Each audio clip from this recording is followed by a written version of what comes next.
سر زندگی میں کامیاب ہونا مشکل نہیں ہے، لیکن سر جگراتے کاٹنے پڑتے ہیں، مشکلات کے سامنے کمر بستہ ہونا پڑتا ہے، دریاؤں کا رخ موڑنا پڑتا ہے، سر پھر جا کر آپ اپنی منزل تک پہنچتے ہیں۔ سر کچھ لوگ اکثر کہتے ہیں کہ بھرپور محنت تقدو کے باوجود ہمیں اس طرح کا صلہ نہیں ملا جس طرح کی ہم نے محنت کی تھی۔ تو سر یاد رکھیے کہ آپ اپنے آپ سے ایک سوال کیجئے کہ آپ نے جس کام کے پیچھے محنت کی تھی، تگودو کی تھی، جدوجہد کی تھی، کوشش کی تھی، کیا آپ نے اپنے اندر سے 100% نکال کے دیا تھا اسے؟ کیا آپ نے پوری طاقت، پوری صلاحیت سے اپنا کام کیا تھا؟ اگر آپ کا سوال سچا ہوا تو یقین مانیے کہ قدرت آپ کو جواب بھی سچا دے دے گی۔ اگر آپ کا سوال سچا ہوا، اگر آپ کا جواب آپ کے اندر نے سچ کی صورت میں دے دیا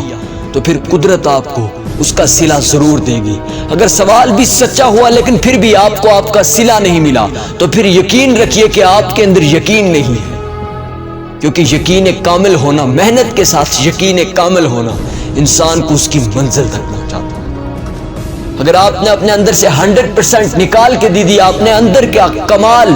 کسی کمال کے سپرد کر دیا، آپ کے اندر کے کمال نے کسی کو کمال بنا دیا، تو پھر یاد رکھیے کہ قدرت بھی آپ کو درجہ کمال سے نواز دے گی۔ اگر آپ نے اپنا کمال باہر نکال کر دے دیا، جاوید چودھری کہتے ہیں کہ لاہور شہر کے اندر اگر ایک کمال کا سموسہ بنانے والا بھی آ جائے نا، وہ رات اور دن میں مشہور ہو جائے گا۔ سر وہ راتوں اور دنوں میں شہرت کی بلندیوں کو چھو لے گا، کیونکہ وہ اپنا 100% نکال کر دے رہا ہے۔ سر آپ اپنا پورا نکال کر دے جیے، سر آپ اس دنیا کے نقشے پر امٹ کر آ جائیں گے۔ ابراہیم لنکن امریکہ کے پریزیڈنٹ تھے، جب وہ اسمبلی ہال میں جاتے ہیں تو ان کو کہا گیا تھا کہ یہ ایک موچی کا بیٹا ہے، تو اس وقت انہوں نے کہا تھا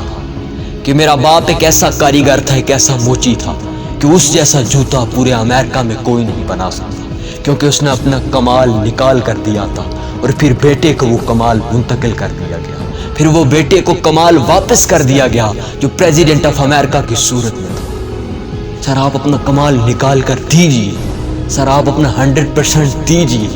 پھر قدرت پر چھوڑ دیجیے